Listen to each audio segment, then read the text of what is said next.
Coming up on Torrance Today, the McKinney Fire continues to burn in Northern California and Torrance firefighters are there to help. A local hospital gives the city a huge grant to support transitional housing efforts. And do you want to represent Torrance? Applications are now being accepted for the open council seat in District 2. All this and more coming up right now on Torrance Today.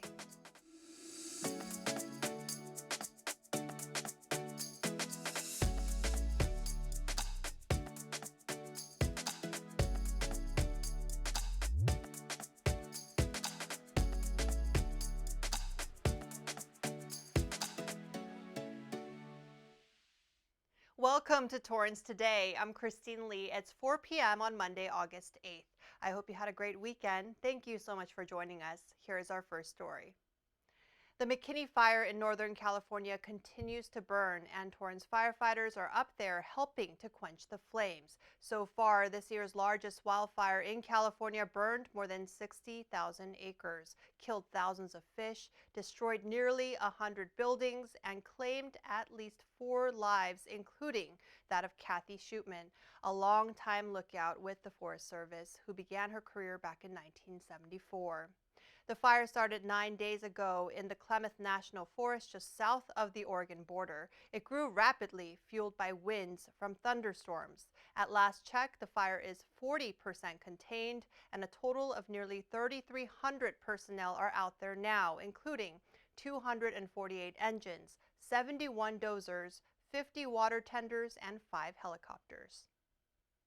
One of our local hospitals donated a lot of money to help those in our city experiencing homelessness. Providence Little Company of Mary awarded $850,000 to support the city's temporary housing and support services. The funds will be used to provide direct health services to those who need them, especially the residents at 3290 Temporary Housing Village at Civic Center Drive.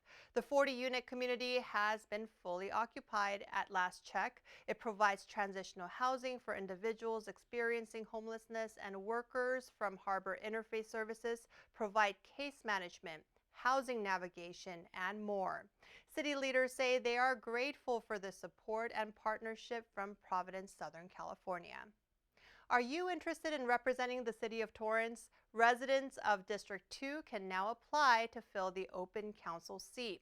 It was vacated when Mayor George Chen was elected. District 2 represents more than 25,000 people along the western part of the city bordering Redondo Beach, covering 9 schools including West High, 5 parks, and fire stations 5 and 6.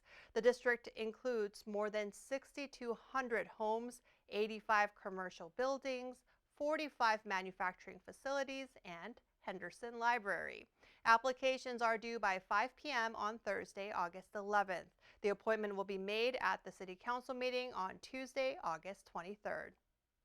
Torrance police enjoyed some sweet treats thanks to thoughtful community members. Continental Gourmet, Kona Ice, Mimi's Cafe, and the Utopian Society Project got together last Thursday to say a little thank you in the form of empanadas, muffins, and shaved ice. They say it wasn't a special occasion. They just wanted to show how much they appreciate the police officers' dedication during these challenging times. City staff and even our Mayor George Chen and Council Member Mike Griffiths got to savor the moment. Thank you to our local businesses and nonprofit for your generosity. If you're feeling generous and have some time to donate this fall, how about becoming a volunteer for our upcoming youth flag football season? It's just around the corner and spots are filling up quickly. It's a special league for kids in grades K through 8. The games take place at Wilson Park and registration is limited. The league begins Saturday, September 24th, and city workers say you can make a difference. Volunteer coaches are needed for each team, and applications are due on Thursday, August 25th. For more information, go to torranceca.gov/class registration. The city continues to be in Level 1 of its citywide water conservation ordinance and needs businesses and residents to comply with some changes. Level 1 of the ordinance means there are new watering days, hours, and times. Right now, we're asked to conserve water by up to 15% by not watering between 9 a.m. and 5 p.m., limiting watering to 15 minutes up to 3 days a week, and fixing a leak within 7 days. The ongoing drought led to this restriction, and taking simple steps such as shortening showers, turning off the water while brushing our teeth, and washing full loads of laundry can help conserve water. Reducing shower times by 5 minutes can actually save 15 gallons. The city shared some more fun facts on its newsletter last week. It shows residents typically use 60% of water indoors and 40% outdoors. And if you have a running toilet, just know that you could be wasting nearly 6,500 gallons of water a day.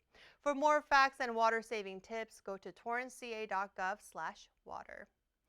Well, although we avoided a mandatory indoor masking mandate again, LA County is still in the high COVID-19 transmission level. Cases are continuing their recent decline in LA County despite the high community level on the U.S. Centers for Disease Control and Prevention's COVID-19 framework. LA County's 7-day case rate at last count was at 376 cases per week per 100,000 people. That's down from 426 a week before. Our region's hospital metrics showed last Monday, Tuesday, and Wednesday that admission rate declined enough to move the county back to the medium community level. But numbers from the CDC calculated the hospital admission rate at 10.1, keeping LA County in the high transmission level. While public health officials continue to monitor our numbers, they also urge everyone to follow all safety protocols and take advantage of the newly available Novavax vaccine that was recently approved by the U.S. Food and Drug Administration. They say this vaccine was made using technology that has been around for more than 30 years. So far, Torrance has had a total of nearly 30,000 COVID-19 cases and 316 deaths since the start of the pandemic. White House Chief Medical Advisor Dr. Anthony Fauci is speaking up again about staying ahead of this pandemic. He says with summer travel season in full swing, it's more important than ever to stay up to date with COVID-19 vaccines and boosters. Dr. Fauci adds that consequences could be dire if people ignore this warning. He says the vaccine and booster rates in America are quite discouraging and believes people will get into trouble if they're not protected. According to the Kaiser Family Foundation, about 70% of the U.S. population, that's roughly 228 million people, were not up to date with COVID-19 vaccines as of late July. LA public health officials also continue to urge more individuals to get the shots, saying it's especially important when transmission remains high. There are plenty of vaccination sites, mobile teams, and several partner clinics offering the vaccines. If you are not up to date, you can make an appointment by going to myturn.ca.gov. Well, it's looking a bit different each time we drive through LAX. A major part of the airport's $14 billion capital improvement project wrapped up just days ago.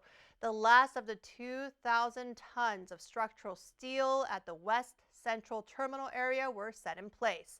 It's the largest of the 6 automated people mover train stations being built. The 1.2 million square foot station will connect the train system to Terminals 3, 4, and 5, as well as to the Tom Bradley International Terminal through elevated pedestrian bridges. The new structure will also feature an open space with an 800 square foot LED screen and public art from LA-based artists. Airport officials say the vision of a fully connected LAX is coming to fruition, and many local workers are helping to make this happen. The entire project should last through 2023. The LAX modernization program is considered to be the largest public works program in the history of the city of LA. Well, still ahead, it's Motivational Monday. Meet a local veteran who is creatively burning some serious calories to raise money for a good cause. We'll be back in 60 seconds. 145 over 92. 180 over 111. I had a heart attack and a cardiac arrest and then a stroke. Your blood pressure numbers could change your life. If I would have followed a treatment plan, I would not be in this situation. Lowering your high blood pressure could save you from a heart attack or stroke. If you've stopped your treatment plan, restart it or talk to your doctor about creating one that works better for you. Start taking the right steps at manageyourbp.org.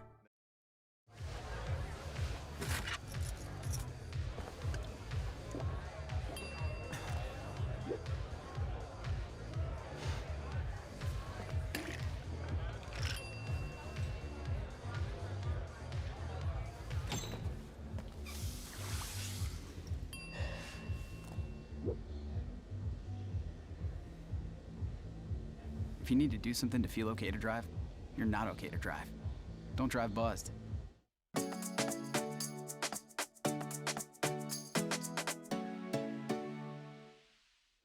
At the end of every episode of Torrance Today, we want to share a positive story that fits the theme for the day.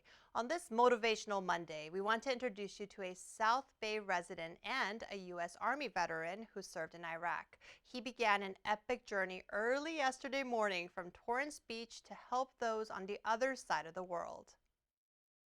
My name is Andrew Goldsmith, and I am skating 101 miles for Ukraine today. So my skate is benefiting the International Medical Corps. It's a charity that provides medical services to people affected by the war in Ukraine. They've been in Ukraine since 2014 continuously, and they do a lot of good work taking care of people, first-line medical providers, teaching people how to be first responders, taking care of women and children who are particularly vulnerable to the war, just all kinds of good stuff over there.